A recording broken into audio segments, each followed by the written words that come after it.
How's it going, everybody? Welcome back to Mojo Grip. Mike here. Today we're going to talk about mid-air collisions and some of the rules that I think can help as a pilot to avoid a mid-air collision. If you've been following me, I've shared a lot of stories over the years. Twice in my flying career, I have come close to a mid-air collision. Both times were when I was a student. Now, with those two occasions, it's taught me new habits that I've personally built, and I want to share them. Given some of the accidents that's happened over the years or more recently, these are habits that I practice personally in order to stay safe in the skies.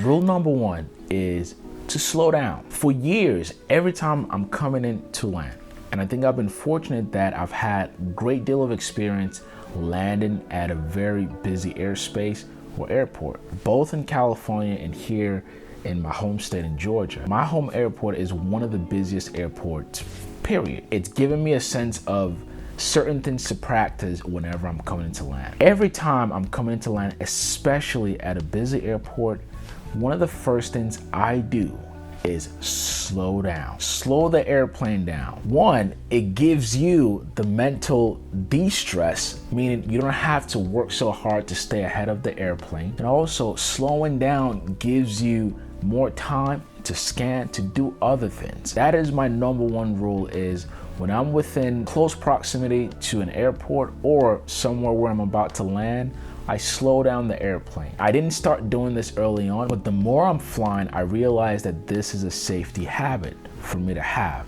And what that also means is that I start my landing configuration much early on. I don't wait until I'm this close to an airport before I start configuring the airplane. That's my number one rule. Number two, communicate. Obvious, right? One of the most dangerous things that could possibly happen during flight is a pilot who hates to talk on the radio. Personally, I find it extremely annoying, especially when I'm landing at a class golf. So for my non-aviator friends, in your airspaces, you have several.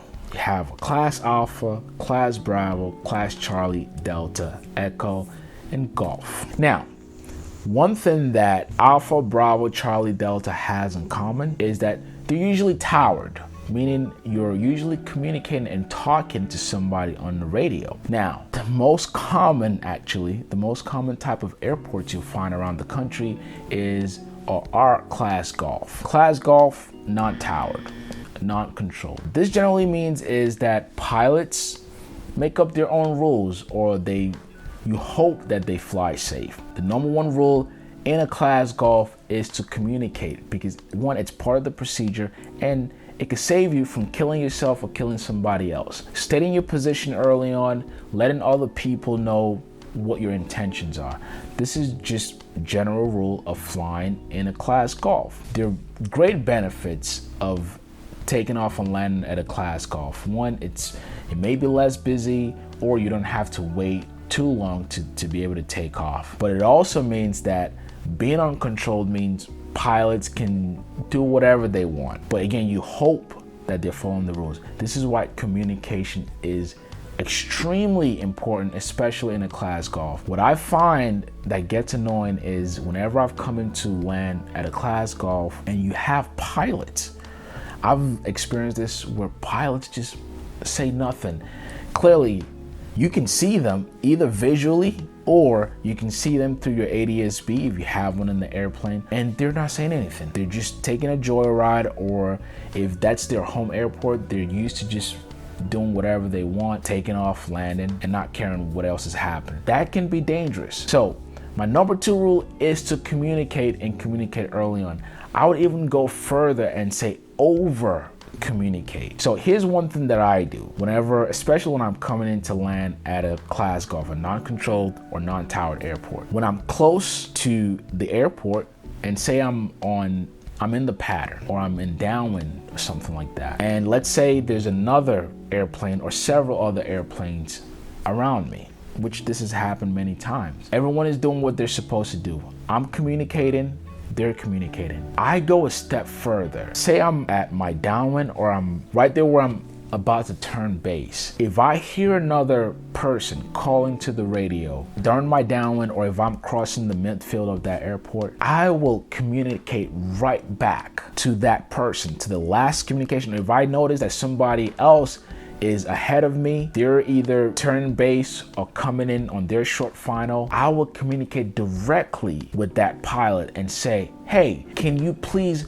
repeat your position? What I'm doing there is I'm not just communicating with the radio, because again, I think our brain works a certain way where when you're coming into land, even though you're hearing clear communication, you're still prioritizing flying the airplane. So communication comes in like second nature. Whereas when I decide to go directly to a specific pilot or airplane, then I make it personal. In my eyes, or in my thought pattern, I'm changing the behavior of that pilot in that moment and making them think about me. Does that make sense? So although I can communicate and everybody can hear over the radio, when I talk directly to an airplane or a pilot, then their focus is not just on them flying the airplane, but they're actually now paying attention to me. So that's one habit that I've built over the years. And I do the same thing at a towered airport. Some tower find annoying, but to me, it's a safety tool. I just think that when you speak directly back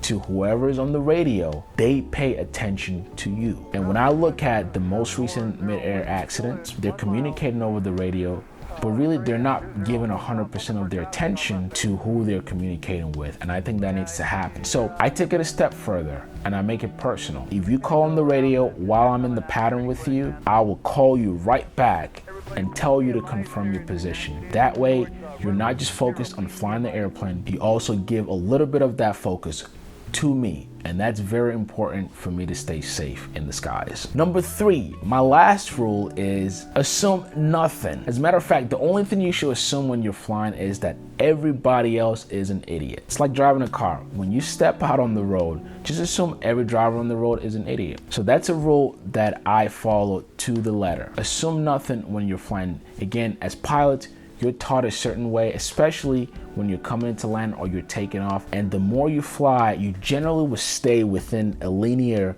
way of doing things. But when you come in at a busy airport, don't assume that the other pilot or other traffic around you see you, or that they're paying attention to you. Never assume that. You may be able to see them, but never assume that they're doing the same for you. So whenever you step into a pattern or you're within proximity of an airport, you should be extremely defensive. So if you spotted traffic, do something about it. Don't just continue straight in your way. Even if that traffic is further out, the fact that you see that traffic, do something about it. Don't assume that the other pilot sees you, even if they communicate over the radio and they tell you that, hey, I'm here, and clearly you've stated your position. Even when you state your position, never assume that that pilot or the other pilots in the traffic took it as, okay, I know exactly where you are, or that they see you visually. Assume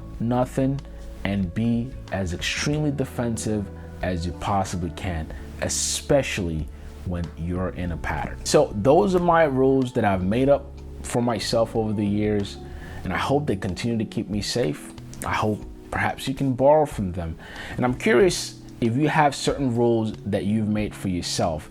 Again, as pilots, we have our standards, things that we're taught, but I do believe that experience is a better teacher. You come up with your own habits, and I hope that they're safe habits. Those are the things that I generally do whenever I'm flying, especially when I'm flying into an uncontrolled airport. I hope it helps. If you find value in this, please give the video a thumbs up and subscribe to the channel with the notification bell on. Thank you so much for watching, and I will catch you on the next video. Peace.